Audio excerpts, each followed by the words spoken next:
Mbote sali bandeko ba congolais esika nyonso bozali mbote na bino.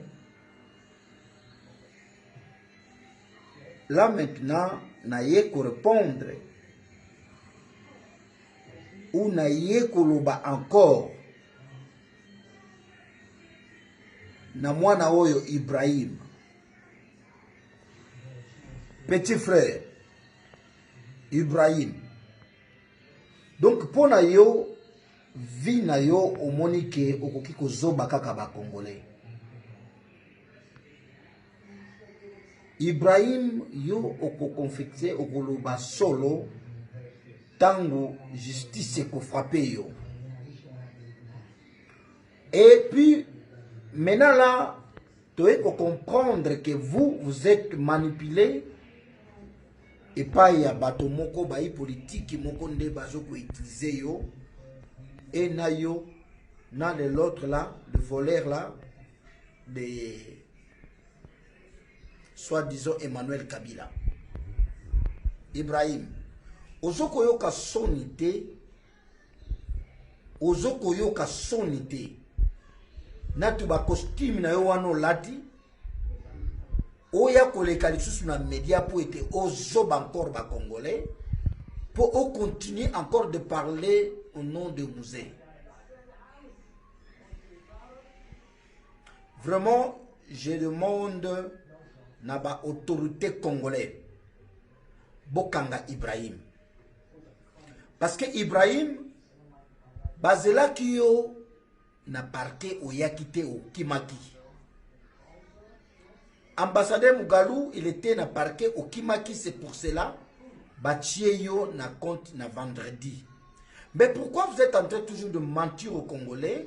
Koko ça toujours na ba Congolais, makambu ya lokuta ke yo kendaki na parquet, Mugalou akimi ayaki na parquet ta matili kolo akita matili kolo. Petit frère, Mugalou ayebi histoire na yo très bien que vous êtes pas fils de Laurent Désiré Kabila. Ibrahim ozana posa bana ya Musée oyo ba batama oyo ba bombama oyo ba yebi même pas lingala oyo zo bimsana monoko na yo baba ndakolo basiko na ba réseaux sociaux. Ibrahim okozala bakolakela yo mabe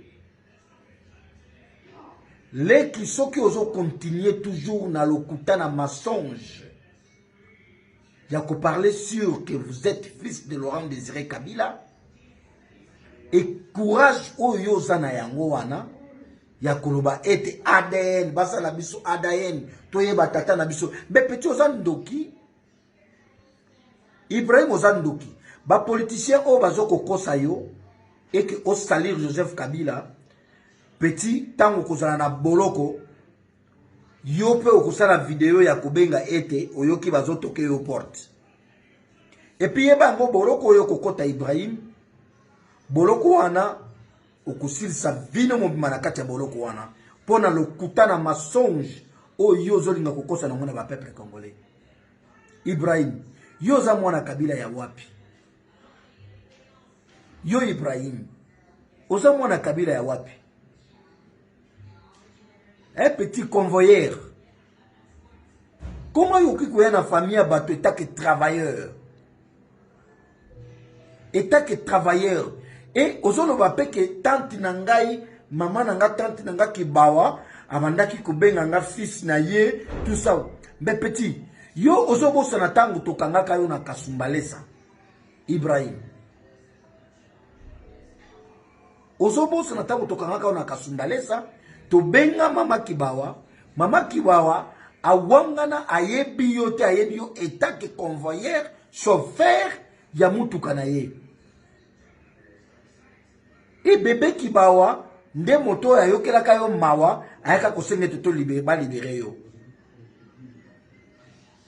Mais comment mwana ozana ba parents na yo, ozana libota na yo, ozana tata na mama o babimisa na mokili? Pourquoi faut mentir aux gens au nom de Musée? Ibrahim, est-ce que balibota na bino ezomo na bino te? Bandeko na yo bazomo na yo te? Donc vina yo oyo ni oluka eza ya kuyiba ya lokuta et bandeko pe bozo ko partager ba image ya mwana oya moyibi 19 ans après mwana oya ko salir mémoire ya musée ko salir Joseph Kabila ba congolais bandeko na ngai tous en respect à Joseph Kabila, tous en respect à Laurent Désiré Kabila. Lelo oyo bandeko bazoko kosa yo Ibrahim pona ba intérêt politique que kende na ba TV, kende na ba internet, loba koza boye, sala zongisa boye, sala boye, lobi yeba ke batwana ba kozala te. Ibrahim tangu yoko ya na kaso tangu lokota na kati ya boloko batwana ba kozala te. Vendredi oyo yoko leka na justice. Tokotala lokuta yozo kokosa wana. Ibrahim, papa Dieudonné a ebioté, bana ya musée ba ebioté, bana kasi ya musée ba ebioté, ba ebio na kati ya libota wana ndenge na lobaki la fois passée na vidéo état que vous étiez un travailleur na kati ya famille ya Mama Kibawa. Mais pourquoi il faut salir libota ya bato? Ceux qui n'ont répondre na lingala oyo parce que ngana oto ko se comprend lingala bien parce que oza kinois oyebi lingala très bien. Peut-être bandeko ya musée, bana kasi bandeko ya Joseph, ba cousin ya Joseph, lingala c'est un peu difficile pour eux. Peut-être c'est pour cela où il na Kinshasa pour luka okosa na ba kinois, okosa na ba peuple congolais nyonso que vous êtes fils de Laurent Désiré Kabila, ozo déclarer ba droit tatana. Yo tatana za Laurent Désiré Kabila. Ibrahim, Alain, tikana be gono na kombo no pena Alain. Yo Alain Ibrahim. Tatana za Laurent Désiré Kabila. Leki nanga okozwa malédiction moko oko yeba nzele ko utate. Et en plus vous êtes un musulman na moment oyo ya Ramadan mais yo zo leka na ba TV pour kosaka batu. Vous êtes quel musulman? Musulman ni ya lokuta moment ko azo sala Ramadan, Ramadan cela veut dire azo senga bolimbisi et pas ya nzambe ma wa nzambe zala na kati na ye, mais le même musulman wana wazana kati ya Ramadan et azokende kokosa na tout un peuple 85 millions de Congolais bayoka yo bakuare na malobo yo zokoloba ke yo zande koya mwana ya musée ba Congolais esika no sobozali moi Zombie Fabrice Sa Majesté Zombie Fabrice je connais cet homme, je connais ce monsieur très bien. Nazoko assurer bino que mwana oyo c'est un voleur. C'est un voleur, c'est un frappeur azaki na ye moto ya komemaka convoyeur donc le quoi na ko bengena bien na lingala ya malamu sévère ya bisi ya grand car ya Mama Kibawa garçon bozo mona oyo Ibrahim oazoko se présenter le Ibrahim Kabila et puis azoko sa leki sur la TV azoko sa ke voilà mugalu tozela ki ayakite mais tu black leki yo okokangama Ibrahim memba koka parce que na rigolo basusu pona oyo mususu te Emmanuel dipo wana mususu Emmanuel je peux parler de lui parce que ma parent Emmanuel baza vivant donc bo fami na bino vraiment na TV devant ba caméra bolo bana ba congolais que vous êtes le fils de Kabila mais pendant que vous en avez ba parents na bino o ba bota bino. Comment vous expliquez bandeko na yo o bota mana bango ba mona yo ke zoko kosa na libota ya bato mususu bino oyebi passe o bandeko ya musée bana ya musée bana kasi ya musée bazalaka nango te tilelo tika kokotisa trouble na kati ya ba congolais. Ibrahim talanga malamu oyebi ngai malamu je te connais très bien. Vous êtes pas fils de musée, vous êtes pas fils de Laurent Désiré Kabila. Ozana ni makila ya ba musée ya Joseph Kabila tika libota ya batu kimia petit luka vina yo mususu ya kokende kosala oyo ndeko na yo mususu oyo ya frapper oyo Emmanuel. Pourquoi vous répondez? Parce que vous avez dit que ce qu'on me dit qu'on répondre il va être bateau yo tu escroquer même na Dubaï na koya na bango tina kisasa bakokanga yo soki bozo kende osala makambo na sima ya IDPS et que vous okasa que IDPS eko et qu'on protéger bino boye ba IDPS ko protéger bino te tango ko yinda IDPS ko tika bino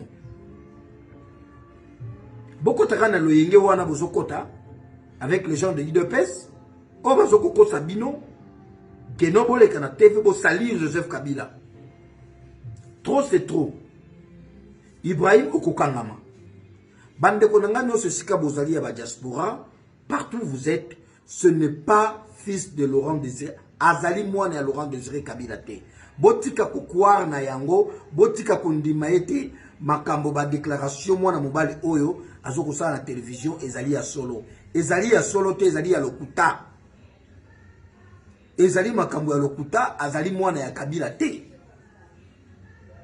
botika kombo na ye Alain soki bo benga ye na kombo na ye ya solo bo benga ye kombo Alain ke azalaki convoyeur eko koma chauffeur ya tante Kibawa ya shangazi Kibawa oyo azalaki comme grand terre ya musée akufaki papa Dieudonné azana Kinshasa soki yo Ibrahim solo za mwana musée bande kwa musée propre bakoboka yote papa Dieudonné akoboka yote parce que papa Dieudonné sangisaka bana nyonso ya musée na fondation musée kuna pas d'Agenette bakoboka yote. Monsieur, arrêtez tika lokuta wana, tika kokosa ba peuple congolais. De toute façon, justice est kosala et okosala mukangami na justice. O bakokanga yo parce que déjà bakangaka yo et si osinyaka mukanda ya kosenga bolimbisi, mais comme ozo répéter yango ke bazoko tinda yo maintenant parce que tout le monde va photo na ebele na ba réunion à IDPS na ba to ba ministre ba IDPS tout ça. On a vu. Tomoni yango. Te comprendre maintenant vous êtes qui? Vous êtes envoyé par le qui? Naba majoro bazana simana bazoko kosa yo. Naba soda o bazana simana bazoko kosa yo. Naba politicien o bazoko kosa yo. Oko se retrouver seul kuna na sek na kasho. Okokota makala. Libote ya musée kotika yote okokota makala. Merci bandeko esika bozali. Bon di moment na mbalo taza moto lokuta. Au revoir.